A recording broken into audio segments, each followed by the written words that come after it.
The question though tonight is whether the ceasefire on the line of control is now in serious danger, whether this peace process is really in danger of unraveling, or whether it is rhetoric on both sides because of domestic opinion on both sides. That's what we're going to look at tonight. Joining us this evening is Dr. Radha Kumar. She was a former interlocutor for Jammu and Kashmir. Also joining us, Jay Panda, Lok Sabha MP of the BJD, who's written this week on why it is important to continue to engage in a dialogue with Pakistan. Sudhanshu Trivedi, the national spokesperson of the BJP, is also with us. We'll be joined by more panelists shortly. Radha Kumar, let's look at this Indian parliamentary resolution.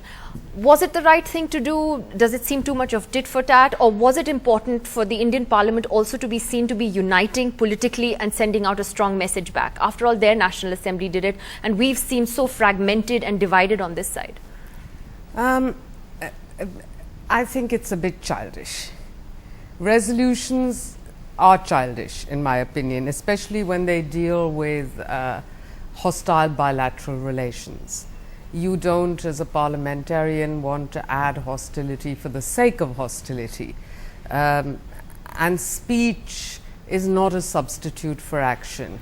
What I do find very disappointing in all of this is that we've seen Parliament in chaos over these killings.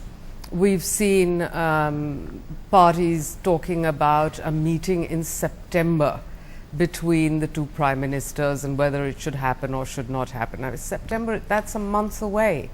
You've just had the death of soldiers on the LOC.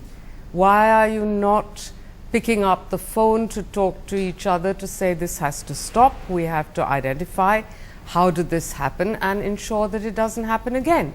So you're saying the opposite, that they need to actually engage much more now? Yes, not only do they need to talk in real time. And they need to talk to each other, not at each other, which is what these parliamentary resolutions are. It was very silly of the Pakistani Assembly to pass such a resolution. And it was equally silly of ours to respond. Let me ask then the Member of Parliament on the panel tonight, Jay Panda, how would you respond to what Radha says, that resolutions like this don't help, they are childish, and in fact you should have the leaderships on both sides on the phone with each other trying to diffuse tensions rather than increasing them? Well, they are two separate issues. I think it is illogical to expect that Parliament will not be in sync with the public mood.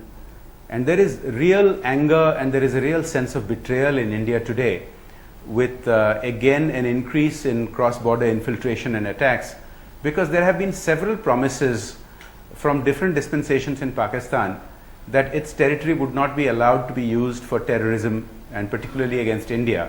So we must recognize that. But we must also recognize that Pakistan is not just a normal country. Besides the fact that it's a nuclear country and it's our neighbor, we can't, it's in our neighborhood, we can't walk away from the neighborhood, we have to live with it and we have to learn to deal with it. It has a special situation where the elected civilian government does not have the kind of full authority that we are used to from our civilian government. They have something called a deep state that sort of runs, that has enormous influence behind the scenes. And we must recognize that Pakistan has different stakeholders, some of whom are very antipathic to us, but some of whom have seen the writing on the wall. They themselves are in a very bad situation internally with a great deal of violence, which they have nurtured themselves over the years. And sure. I think there is a significant movement within Pakistan to have normal relations with India. So what I have written is... Yeah, I'm going to come to that, because I just want to touch on the issue of the resolutions first and come to the complexities in Pakistan as well. You believe that it was important for Parliament to reflect the anger that is being felt in the country today over these killings. Abhishek Singhvi of the Congress Party joins us now. Dr. Singhvi, Radha Kumar says these are childish resolutions, they don't help. Jay Panda says that it was important to reflect the mood of the people.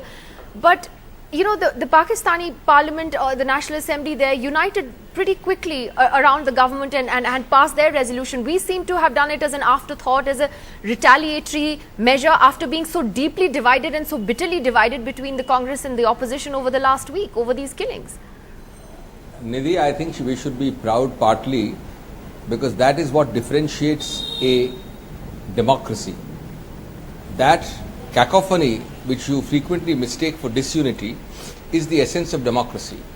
But equally, on core issues, we are united, and therefore I fully endorse and agree that while on the ground, concretely, such resolutions may not immediately transform into concrete results, they are nevertheless vital.